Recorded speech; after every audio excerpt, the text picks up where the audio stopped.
When I came up, my father was a musician, and towards the end of his career, the majority of the stuff he did was on Broadway, and so there was this whole mentorship thing involved. So my father played horn, but he worked in a lot of shows where the piano players, the Danny Holgates, the Lloyd Mayers, Neil Tayson, these guys took me under their wing. So not only did I learn how to play, but I learned how to copy music.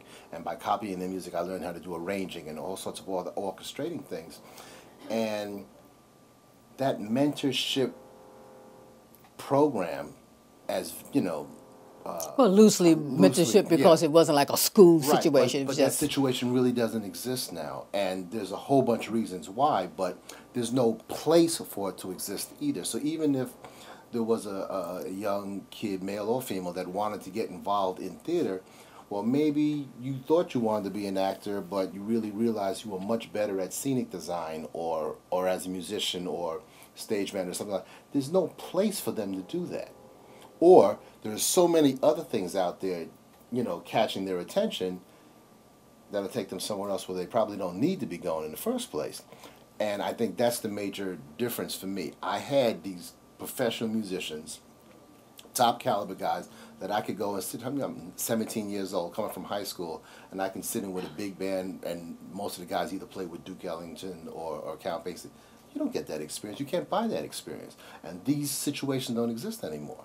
And then the music has changed and, you know, and changing, but you still need to understand these things. And it's such a rich, powerful amount of music that we're just kind of poo-pooing and kicking to the curb, and most of these kids don't know. When I used to take my daughter to school, we had Music Week, and every day in the car, you had to listen to Aretha Franklin, Miles Davis, whoever it was. And so now my daughter can sing any solo from the Kind of Blue album because she just heard it over and over and over in the car. And that was when she was a little tiny child going to grade school.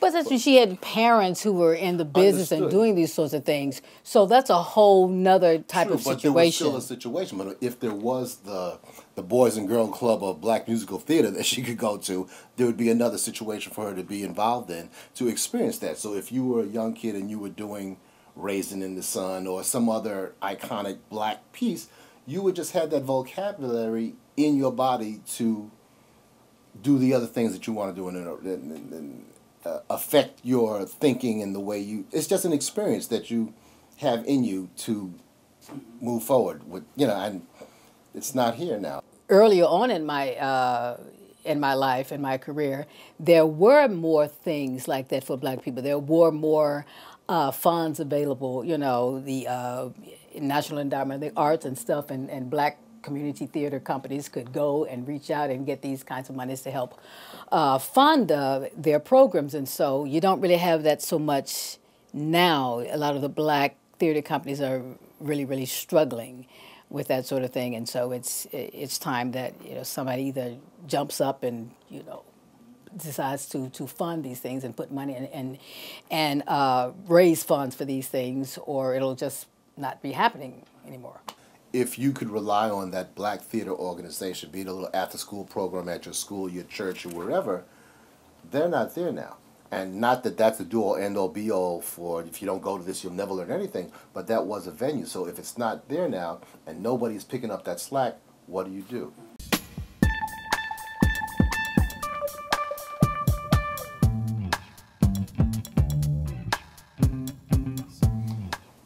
All of us across the country uniting together to do one thing for one, you know, specific goal. And as a musician, the most powerful thing that you can do is have everybody play the same rhythm and the same octave at the same time, no harmony, just bam! It's so strong.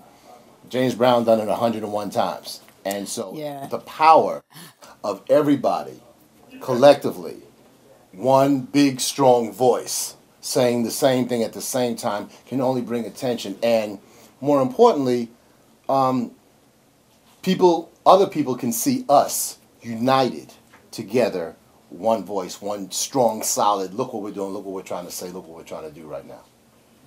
One voice, one play, one day. June 20th. Project One Voice. Tomorrow's starting now. For more information on how you can help Project One Voice or any of the theaters in our network, check us out at www.project1voice.org or on Facebook at Project One Voice or on Twitter at P1Voice.